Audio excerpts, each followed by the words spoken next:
Volvemos a ficha 19, lámina 23. Tenemos en esta lámina 23 una imagen arriba de los dos dioses que puede decirse que sirvieron de modelo para la creación de los seres humanos. Se representan como dos ancianos, un anciano, una anciana, Oxomoco, Zipactonal. No sabemos exactamente, porque las fuentes son contradictorias, quién llevaba el nombre de Oxomoco y quién llevaba el nombre de Zipactonal. Varía en las fuentes. Pero lo que nos importa aquí es que siempre se presentan en pareja y siempre se presentan ejerciendo alguna actividad que está vinculada a la comunicación con lo sagrado. Los dos son representados como adivinos, como magos, ya sea arrojando el maíz, ya sea con la bolsa de tabaco, ya sea escribiendo también alguna inscripción vinculada con el calendario, con el tiempo. Pues sobre todo se vincula al varón con el símbolo del día, como que está escribiendo el calendario.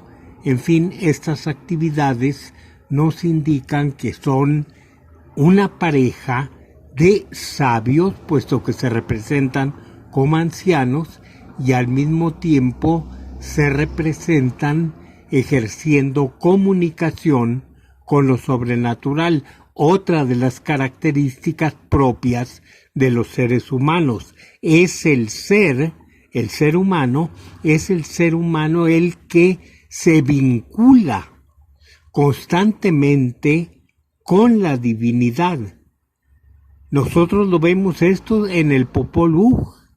En el Popol Vuh se dice que los dioses crearon a todos los animales y lo primero que le hicieron fue pedirles que les hablaran, que los invocaran, y los animales se pusieron a bramar, a cantar, a piar, porque no podían dirigirse debidamente a los dioses. Entonces los dioses tuvieron que hacer a otros seres y terminaron haciendo al ser humano. Entonces este es el modelo, pero aquí lo que interesa es que el modelo siempre es en varón y hembra, o sea, hay una clara división del sexo. Y esto hasta se llega a mencionar en alguna de las fuentes documentales. O sea, el hecho de que sean dos personas es para que ejerciten actividades opuestas complementarias. Cada quien tiene su función en la vida. Si uno solo existe, no tiene una adecuada posibilidad de desarrollo en la vida. Pero esto también implica, evidentemente, no nada más una división en el trabajo, sino una división en el prestigio, porque es una sociedad que otorga mayor valor a las actividades que realiza el hombre.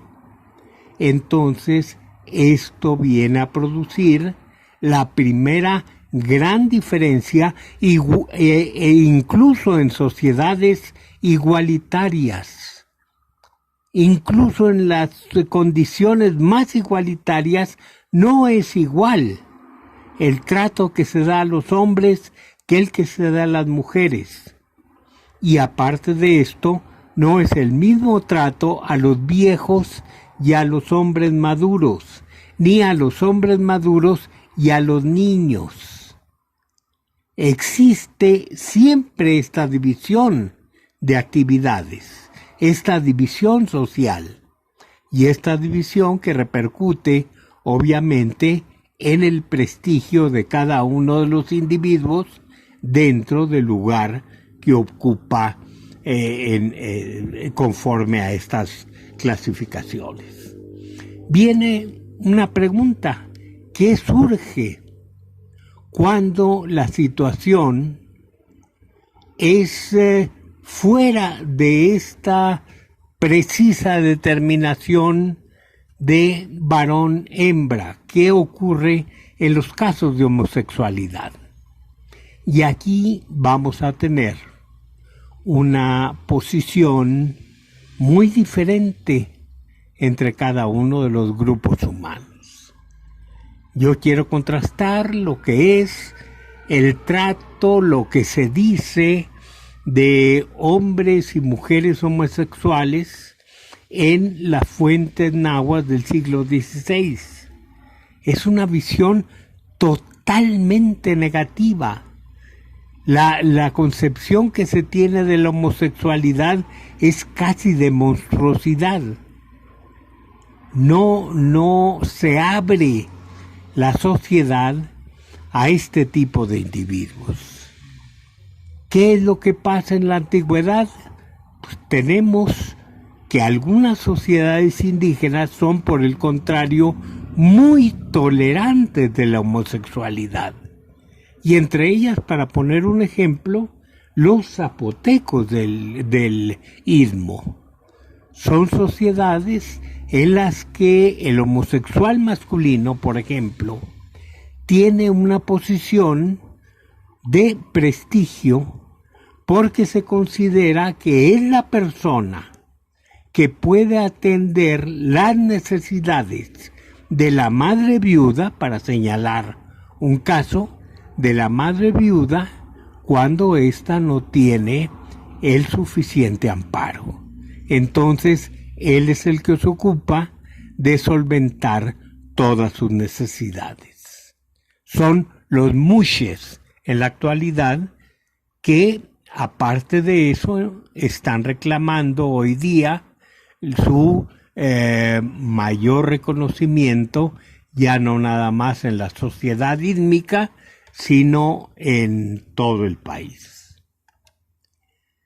Tenemos enseguida nada más una representación de las diferencias de carácter etario.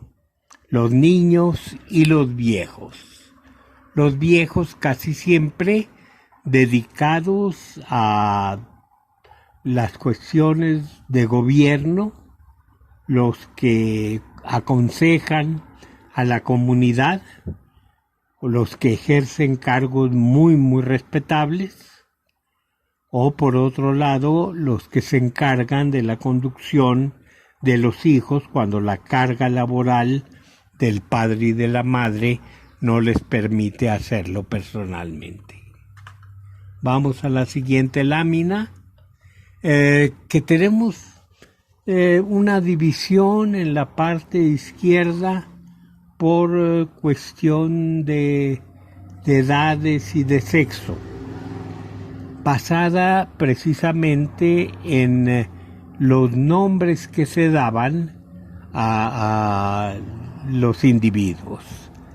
Una cosa muy curiosa: a partir de la adolescencia es cuando se empieza a distinguir entre varón y mujer. Antes son nombres que son comunes a los dos. Esto indica que no tiene mucha importancia en cuanto a actividades que sean hombres o sean mujeres, aunque esto puede indicarnos que no tienen más bien una importancia en el sentido de actividades laborales. Ya en la adolescencia, desde época muy temprana, ya empezarán a distinguirse porque se les empezará a adiestrar en el trabajo y no nada más a distraerse, a encargárseles trabajo que ya produce para la sociedad. Tenemos en las fuentes documentales antiguas la noticia de que los niños, cuando estaban en la escuela muy chicos, ya se extraían a la casa también educativa llamada Cuicacali o Casa de los Cantos, en donde aprendían a cantar, pero en donde también ejercían, algunas funciones laborales muy sencillas, si se quiere, como aplastar el barro con los pies para preparar el material de los adobes. Pero de todos modos ya eran trabajos que realizaban en beneficio de toda la sociedad. En la página de la derecha, en la parte de la derecha de esta lámina, vemos algunas de las actividades de los niños y se supone adolescentes masculinos y femeninos en el caso de las actividades que tenían que empezar a realizar. El hijo del cargador, el hijo del navegante, la mujer en su casa haciendo nixtamal, moliendo el nixtamal, el hijo del pescador abajo, la tejedora desde edades muy tempranas. En el siguiente caso, simplemente una lámina del Códice Florentino para indicar una ceremonia religiosa que se hacía para que los niños crecieran. Sus padrinos, que eran algo así como sus padrinos, los tomaban de las orejas y los levantaban y apaleaban a los nopales y a los magueyes para que crecieran bien durante esa fiesta. O sea, este deseo de que tanto los vegetales como los miembros de la familia crezcan, se desarrollen para que empiecen a producir. A la derecha una fotografía nuevamente de Flor Garduño referente a una niña trabajando. El caso de los viejos, ya destinados en gran parte al descanso, ambas fotos excelentes de Graciela Iturbide.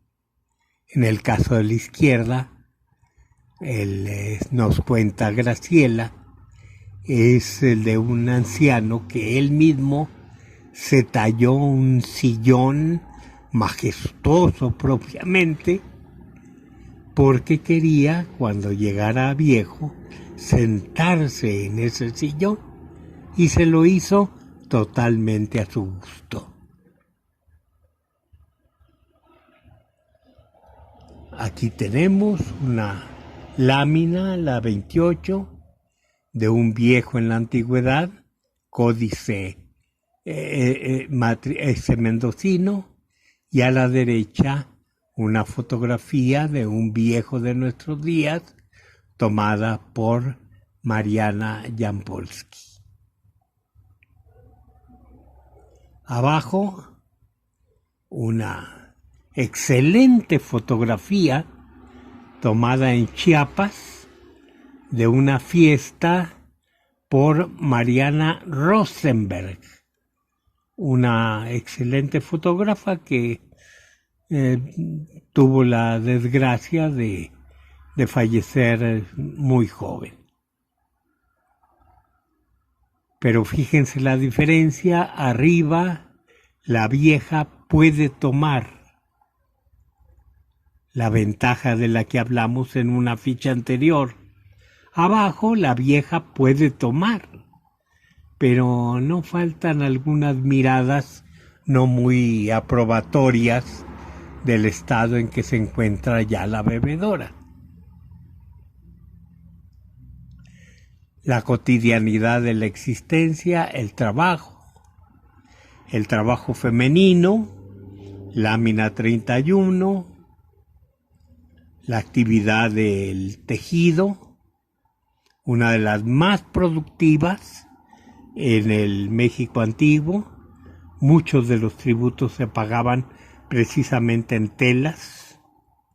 Hay pueblos que se distinguían por la vistosidad de sus telas, entre ellos los totonacos, y los distintos instrumentos que se usan en el telar.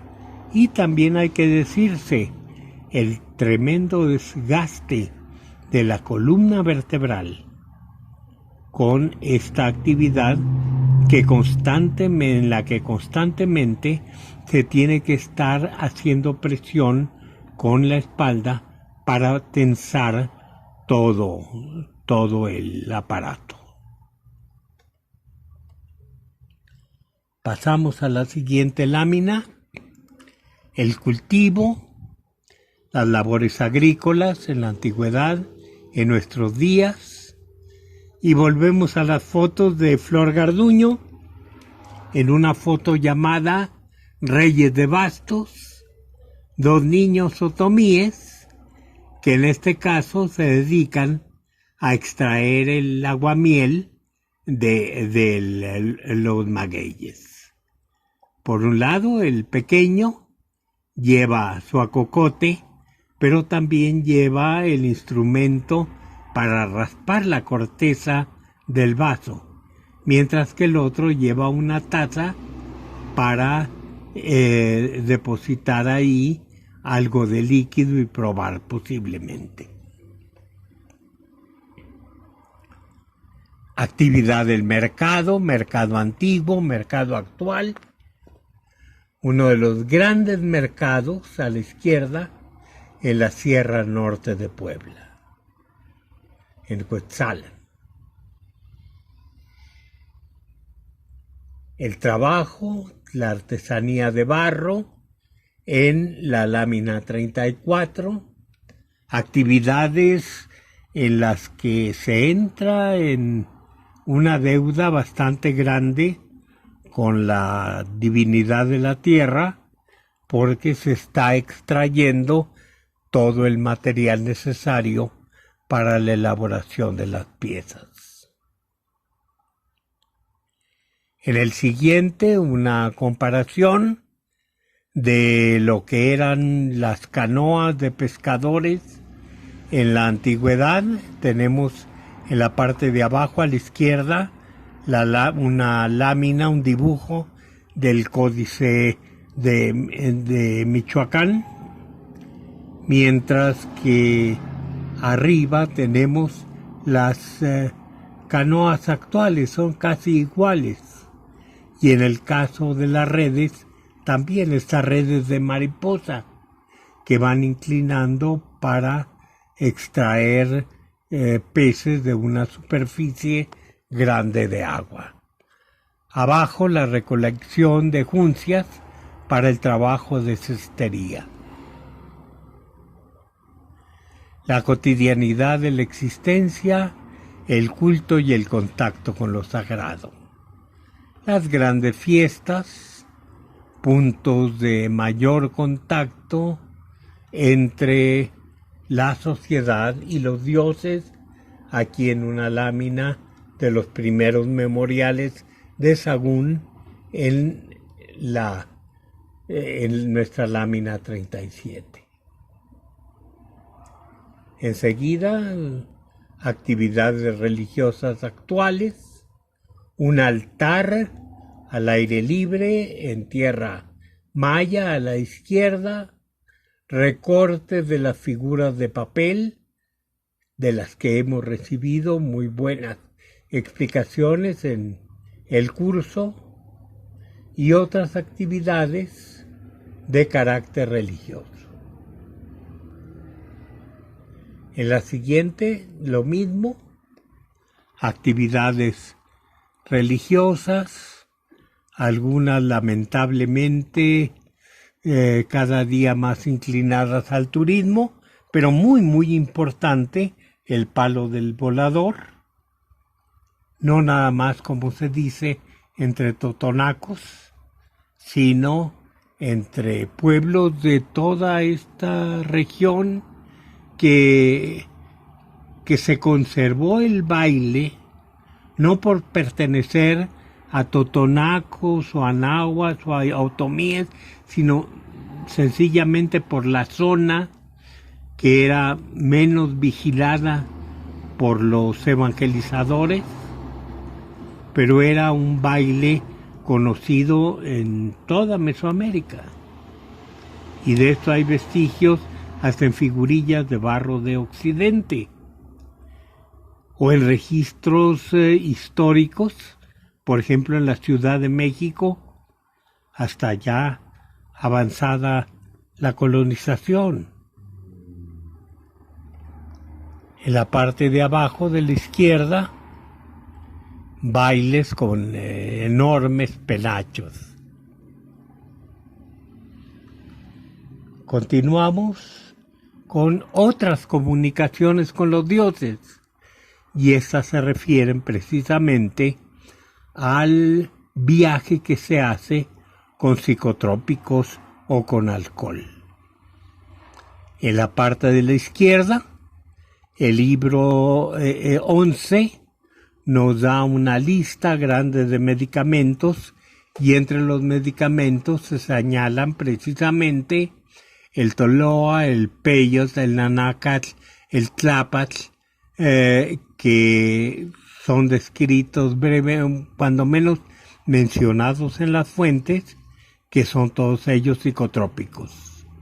Arriba, una ilustración ya muy influida por el cristianismo, porque se ve que de los hongos sale una figura como se concebía el demonio en aquella época, pero no tan alejada propiamente del pensamiento indígena, puesto que el pensamiento indígena hasta la fecha considera que dentro de los hongos están los niños, o sea, seres tienen almas que son las que al ingerirse van a alterar la percepción y la conciencia de quien lo ingirió. En la parte del centro, el peyote. En la parte de abajo, el símbolo 2 conejo. Los conejos, obviamente, son los dioses, los 400 dioses de la embriaguez, del pulque, pero aquí es representado el jefe de todos ellos, que es 2 conejo. En la parte de la derecha, una festividad religiosa que se llamaba el tazón del conejo. Aquí tienen ustedes un gran recipiente que se llenaba de pulque y que tiene la forma de un conejo. Y los jóvenes iban a ver qué tal suerte tenían. Todos ellos acudían con un piastli. Piastli es un carrizo, es lo que ahora llamamos popote. En aquel tiempo no recibía el nombre de popote, sino de piastli. Popot era simplemente un tallo hueco. Y en la parte de abajo, lo que puede pasar a un individuo si se embriaga demasiado. Pero si era teposteco, entonces su suerte no era propiamente negativa, puesto que después de su muerte iba al paraíso del dios de los borrachos. Continuamos con la ficha, con la lámina 41 de la ficha 19. Pasamos en esta lámina a otro de los aspectos muy muy importantes en la vida cotidiana, y se refiere a lo que es el juego, a lo que es el regocijo.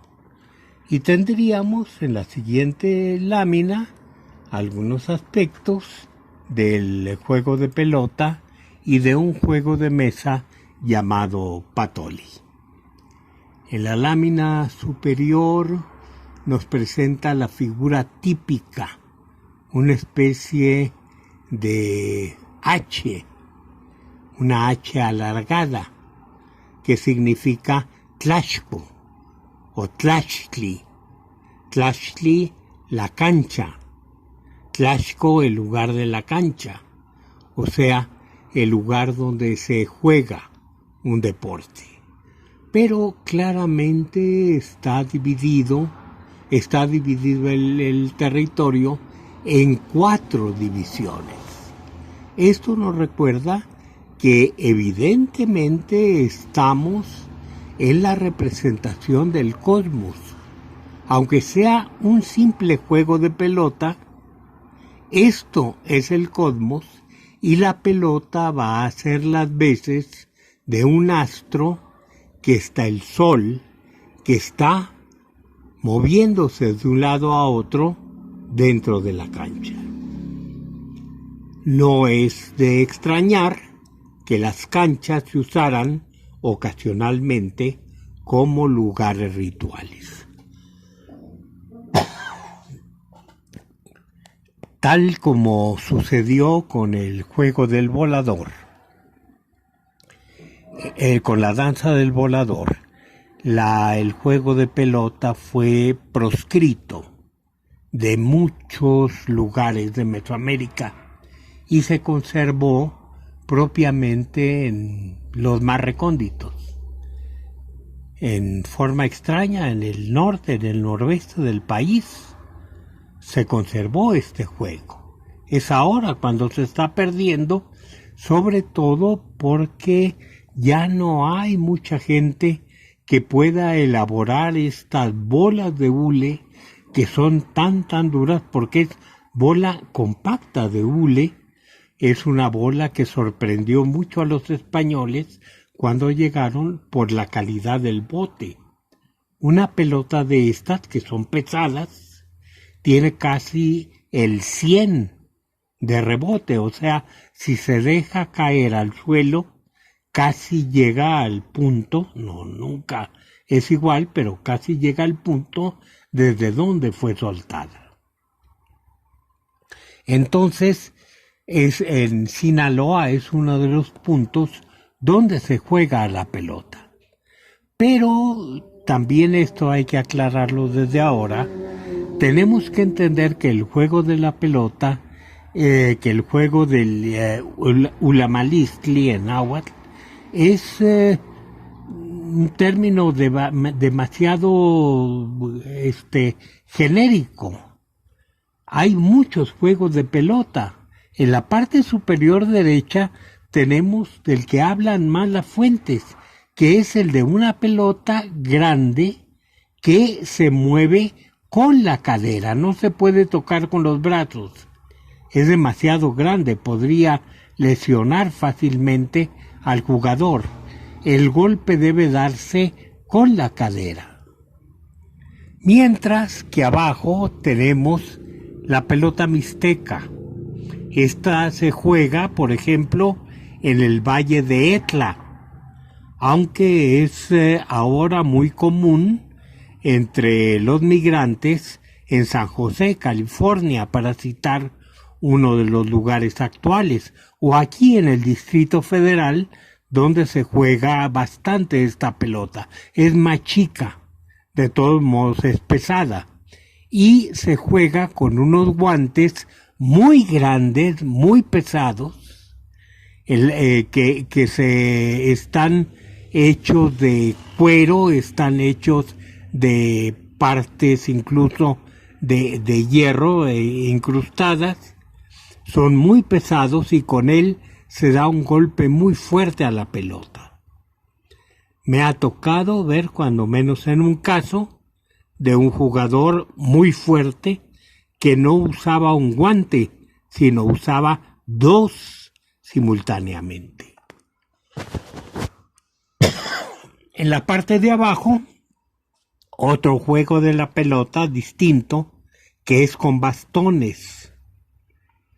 Y hay otro, por ejemplo, también de bastones, que se juega con la pelota encendida. O sea, la pelota en este caso no es de hule, sino de la raíz de un árbol que absorbe mucho el petróleo o la gasolina, se enciende, se juega de noche y entonces la pelota es una bola de fuego. Junto a estos juegos tenemos un juego de mesa, el patoli.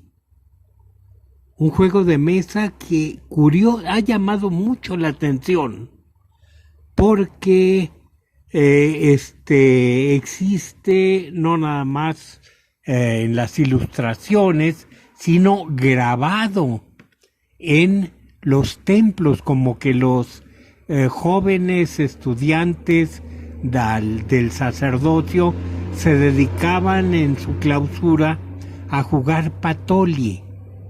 Y es curiosamente muy semejante, muy semejante a un juego de la India. Se llama patoli en náhuatl porque en vez de dados, en vez de fichas identificatorias, se usan frijoles. Y estos frijoles son de los frijoles grandes que reciben el nombre de patoli y de ahí se extiende al juego. Como en el caso del juego de pelota, todo está representando el plano cósmico. Y en este caso, los lugares, según nos dicen las fichas, las fuentes, eran 52 las casillas y se recorrían en forma de cruz.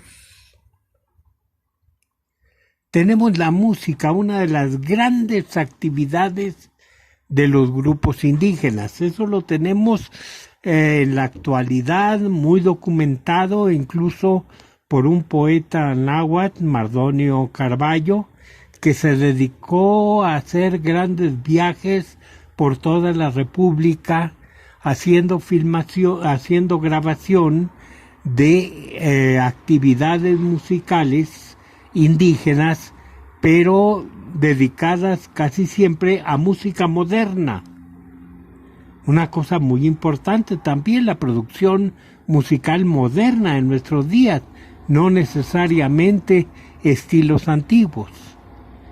Pero tenemos que reconocer aquí que el sentido de la musicalidad es muy vinculado a lo religioso. El que se dedica a la música está muy próximo al cielo. Ya en pueblos evangelizados está próximo a la salvación, precisamente porque la música lo contagia. Arriba tenemos arpas huastecas. Estas arpas son importantes porque, como cualquier otro instrumento, son objetos que tienen alma. Recuerden que habíamos visto que no nada más lo natural se concibe con alma.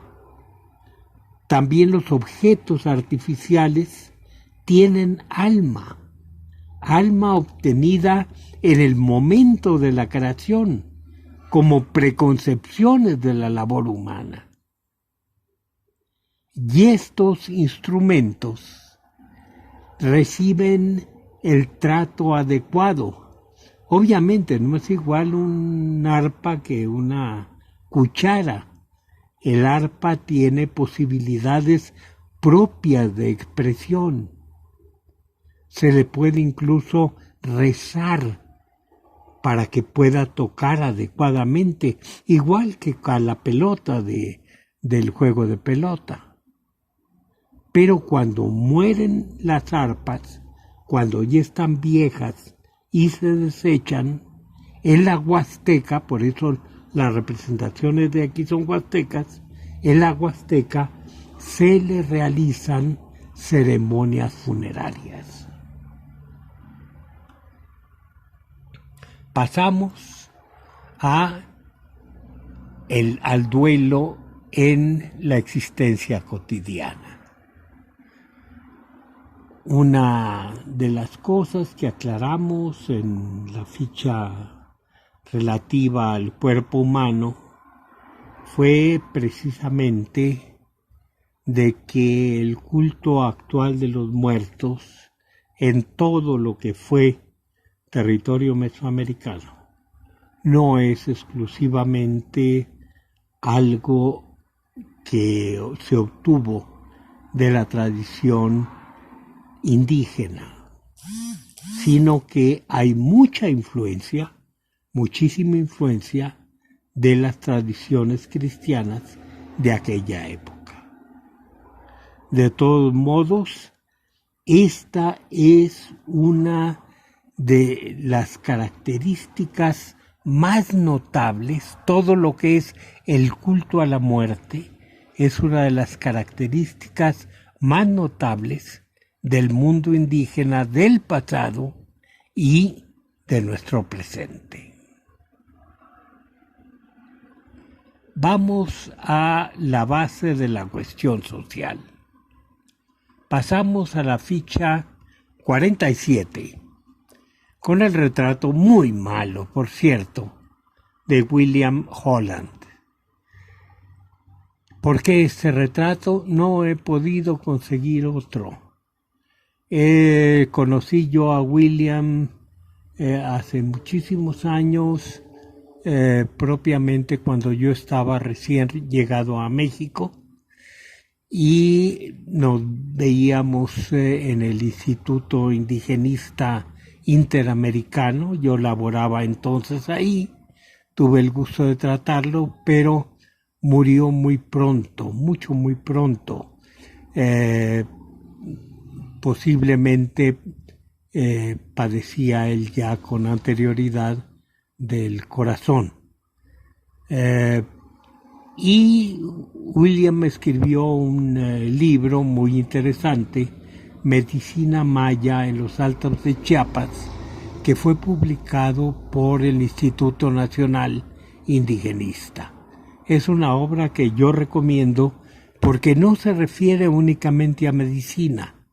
Tiene muchísimos temas vinculados en general a la cosmovisión.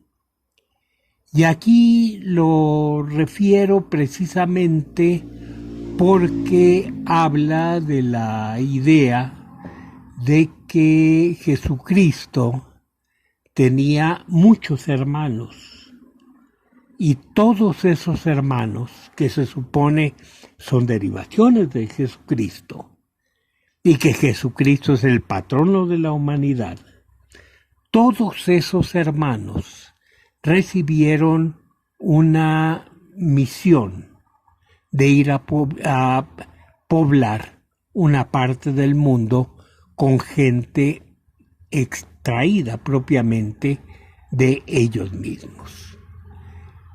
Pongo las palabras de William Holland.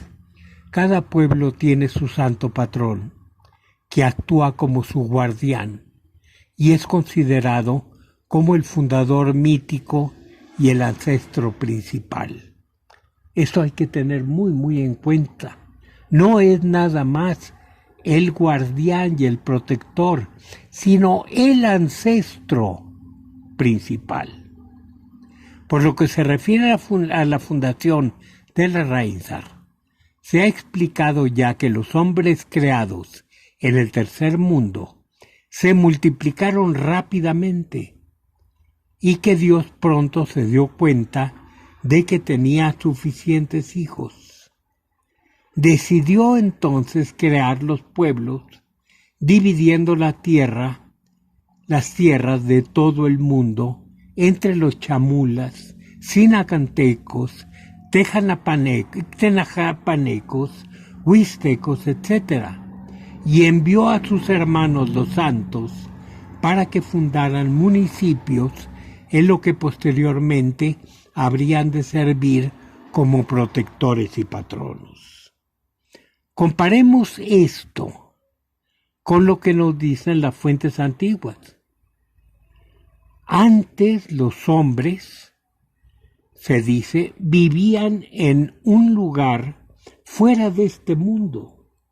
Y ese otro lugar era precisamente Tolan.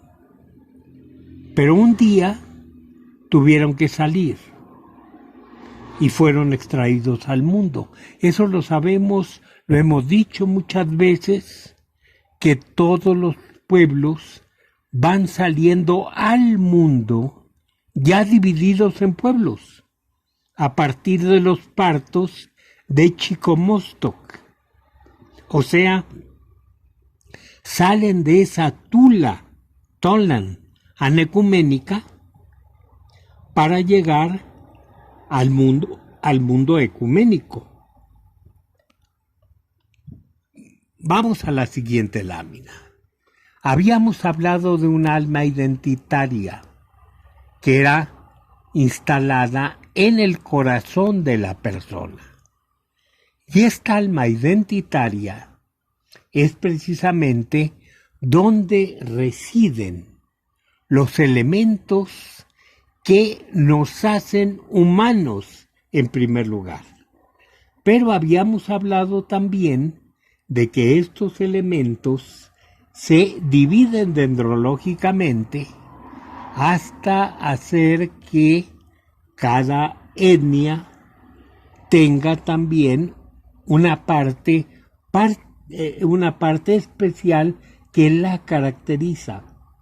Y esa alma étnica tiene sus divisiones, y esas divisiones tienen otras divisiones, o sea, es un esquema dendrológico del alma, de las características del alma identitaria, que nos permite identificarnos precisamente con la humanidad entera y a partir de ahí con nuestra etnia, con nuestra ciudad, con nuestro barrio, con nuestra familia, o sea, cada vez llegando a niveles de mayor particularidad.